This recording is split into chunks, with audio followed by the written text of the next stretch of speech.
Hey guys, for Dodgers Nation TV, I'm Elisa Hernandez here with your Dodgers Minute, brought to you by CollectSuperProducts.com.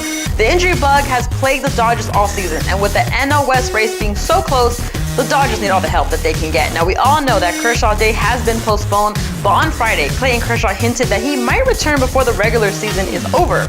Kershaw was placed on the DL on June 27th with a herniated disc. He is eligible to return on August 27th. Kershaw traveled to Cincinnati to join his team as they closed out their road trip versus the Reds.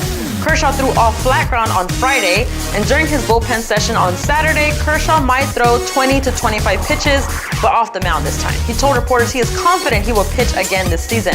Fortunately for the Dodgers, they had managed to stay afloat, winning over 20 games since his last start.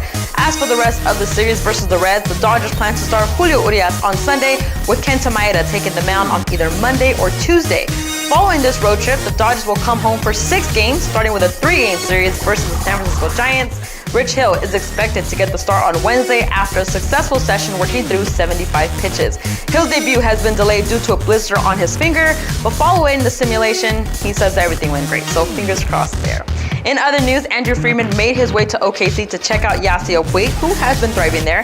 AJ Ellis opens up to talk about what Vin Scully has meant to him. And we have the top editorials of the week, including how Yasmani Grandal has been the silent force behind the Dodgers' offensive revival. So make sure you head over to DodgersNation.com for all the stories. The links are also in the description below. Now, before I go, I do want to remind you that there is still time to enter our Adrian Gonzalez Dodgers Nation promotion. That's right, we're giving one lucky fan a Gonzo jersey, so make sure you head over to DodgersNation.com for the full details on how to enter. And if you're watching this on YouTube, just click on the top icon right over here. And make sure you continue to tweet us at Dodgers Nation which jerseys you want a chance to win, because our sponsor Collect Super has been hooking it up all season long. And thank you so much to them for sponsoring our giveaways and Dodgers Minute. You can follow them on Twitter at Collect Super, us at Dodgers Nation, and me at E Hernandez TV. Thank you so much for watching. Don't forget to hit subscribe, hit like, comment below. And for all the news on the Dodgers, you know what to do. Visit DodgersNation.com.